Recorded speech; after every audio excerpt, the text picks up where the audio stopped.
अरविंद जी, देखिए, पुरी से बहुत खास महत्व है पुरी में भगवान जगन्नाथ की रथ यात्रा का। लेकिन आजकल हम देख रहे हैं कि अहमदाबाद में शुरू हो गई है, उधर पश्चिम बंगाल में भी शुरू हो रही है, हर जगह पर लोग यात्रा निकालते हैं। पुरी की यात्रा और बाकी जगहों की यात्रा में क्या अंतर है? सबसे पहले जीएनटी के दर्शकों को और देशवासियों को यात्रा जो जगन्नाथपुरी की निकल रही इसकी हार्दिक शुभकामनाएं। सबसे पहले आपको ये बताएं कि जगन्नाथपुरी की यात्रा क्यों विशेष खास है और लोग यात्रा जो दर्शन कर रहे हैं वो अपने आप में विशिष्ट क्यों हैं, क्योंकि उनसे रूबरू यानी एक तरह से साक्षात परब्रह्म परमात्मा मिलने आते हैं, जिनके विषय में कहते हैं यस्य स्मरण मात्रेण जन्म संसार बंधनात् विमुच्यते नमस्तस्मै विष्णवे प्रभु विष्णवे। जन्म जन्मांतर के जो है बंधन से मुक्त हो जाते हैं जो भगवान जगन्नाथ जी का स्मरण करते हैं। और कहते हैं कि ऋषयः पितरो देवा महाभूतानि धातवः जंगमा जंगमम चेदम जगन्नारायणोद्भवम, अर्थात जगन्नारायण जो हैं जगन्नाथ जी अनाथों के नाथों के नाथ हैं, जो उन्हीं से जो है सचराचर सृष्टि की उत्पत्ति है। ऋषियों पितरो देवा महाभूतानि धातवा। और क्या कहते हैं, स्वस्तिदः स्वस्तिकृत स्वस्ति स्वस्ति भुक् स्वस्ति दक्षिणः अरौद्रा कुंडली चक्रे विक्रमायुर्जित शासना। वह हर एक प्रकार से हर तरह से व्यक्ति को स्वस्थ यानी उसको सुख संपन्न और सदैव जो है खुशहाल बनाते हैं। कहते हैं समावर्तो निवृत्तात्मा दुर्जयो दुरतिक्रमः दुर्लभो दुर्गमो दुर्गो दुरावासो दुरारिहा। जो दुर्लभ से दुर्लभ है, कठिन से जो कठिन है, वह चीज़ जो प्राप्त ना हो रही हो, आप जगन्नाथ जी के चरणों में जाएं, वहाँ शरणागत हों, निश्चित रूप से वह प्राप्त होगी। 4 धामों में से अहम धाम है। अब मैं उस बात पे आता हूँ कि जो आपने कहा कि अलग अलग जगह यात्रा निकाल रहे हैं। देखिए, जो शास्त्रोक्त विधान जो पुराणों में वर्णित है वो वर्णित सिर्फ जो है जगन्नाथ जी के यहाँ की है कि वो यात्रा निकलती है, जिसमें सबसे पहला रथ बलभद्र जी का रहता है, सेकंड में उनकी बहन सुभद्रा का रहता है, और थर्ड में जो है उनके भाई यानी कृष्ण या जगन्नाथ जी कह दें उनका रथ रहता है। वो अपने मौसी जी के यहाँ जाते हैं। नगर विहार के लिए एक बार सुभद्रा जी ने अपनी इच्छा प्रकट की थी, तभी से ये परंपरा चली आ रही है। कहानी बहुत सारी है, लेकिन मेन कहानी ये है कि सुभद्रा ने अपनी इच्छा प्रकट की नगर भ्रमण के लिए, तो बलभद्र और जो है श्री कृष्ण ने यानी जगन्नाथ जी ने उनको नगर भ्रमण कराते हुए मौसी के यहाँ गए। तो मौसी के यहाँ जो मंदिर है गुलीचा मंदिर, वहाँ पे उनका जो है 7 दिन का विश्राम होता है। अब जो लोग अलग अलग करते हैं तो उसमें कोई गलत नहीं करते हैं, लेकिन शास्त्रोक्त विधान उड़ीसा का ही है।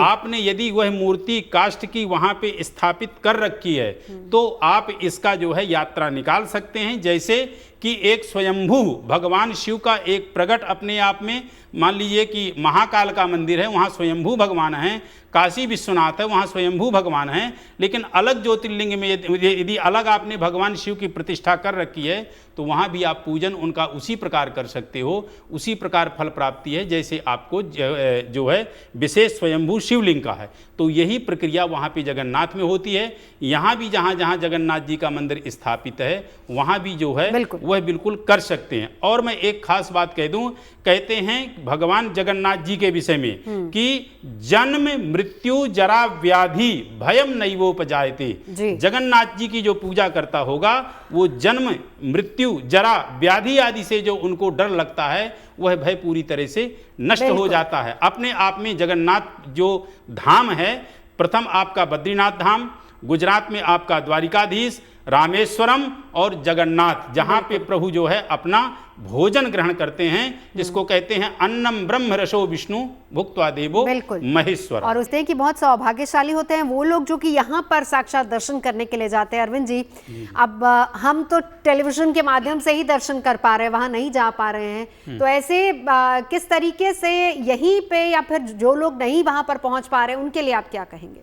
देखिए, जो लोग नहीं जा पा रहे हैं टेलीविज़न के माध्यम से तो आप बहुत अच्छे से देख सकते हैं, और वहाँ पे जाने पे तो हो सकता है इतने अच्छे से दर्शन ना हो पाए, तो यहीं से दर्शन करें। लेकिन उस धरती पर जब आप जाते हैं उन 2-3 दिनों में, वो ही अपने आप में बहुत बड़ी बात है। वह प्रांगण तो अपने आप के लिए विशिष्ट है। देखिए, धाम की एक अपने आप में विशेष महत्वता है, और जगन्नाथपुरी का धाम अपने आप में जो है बड़ा अलौकिक और हट करके, जैसा कि मैंने कहा कि बद्रीनाथ धाम आपका जो है वह प्रथम है, गुजरात में आपके द्वारिकाधीश, रामेश्वरम में आपके वहाँ पे आपके रामेश्वरम में जो तीसरा धाम है वह भी अपने आप में विशिष्ट है शयन का, लेकिन जो भोजन का उनका धाम है वह जो है जगन्नाथ धाम है। और इसीलिए कहते हैं जगन्नारायणोद्भवम, जगन्नारायण में ही सचराचर पूरा ब्रह्मांड समाहित है।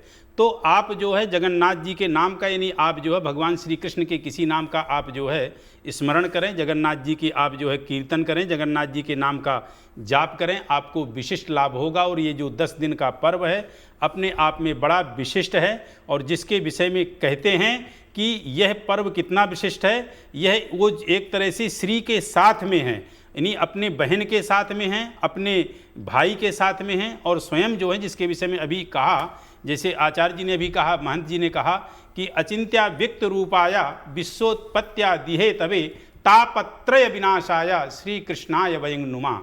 भगवान श्री कृष्ण के स्मरण मात्र से हर एक प्रकार का ताप नष्ट हो जाता है, पाप नष्ट हो जाता है। और गीता भी कहती है कि सर्वधर्मान परित्यज्या मामेकम शरणं व्रजा अहम त्वाम सर्वपापेभ्यो मोक्षयिष्यामि माम शुचा। हे प्राणी, सभी धर्मों को तू जो है किनारे करके मेरी शरणागत आ जा, मैं तेरे सभी प्रकार के पापों को नष्ट कर दूंगा, खत्म कर दूंगा, और मोक्षयिष्यामि माम शुचा, और अंतिम गति में आपको जो है मोक्ष प्रदान करूंगा। और कहते हैं जगन्नाथ जी के दर्शन मात्र से क्या क्या प्राप्त होता है।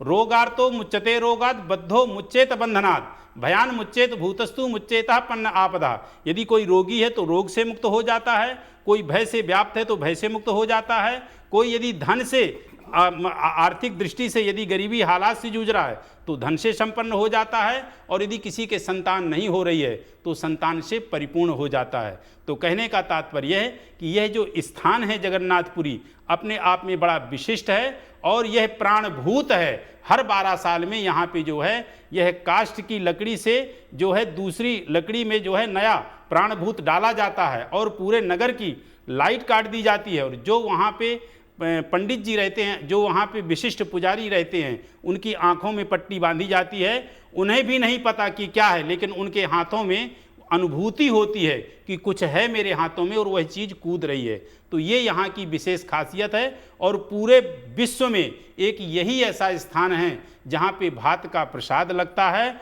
और पूरी शुद्धता पवित्रता के साथ बनता है। और सबसे पहले नीचे वाली जो उनकी हंडी है वह ना पक के सबसे ऊपर वाली हंडी पकती है। आप मंदिर के अंदर चले जाएं तो समुद्र की लहरें बिल्कुल नहीं सुनाई देंगी, और जैसे मंदिर से बाहर आएंगी बड़ी जोर से समुद्र की लहरें सुनाई देंगी। और वहाँ पे निरंतर जो है प्रसाद का ये चलता रहता है, और कभी भी वहाँ का अन्न का प्रसाद खत्म नहीं होता। चलिए, एस्ट्रो तक ऐप पर आपको मिलेगा भविष्य से जुड़े हर सवाल का जवाब।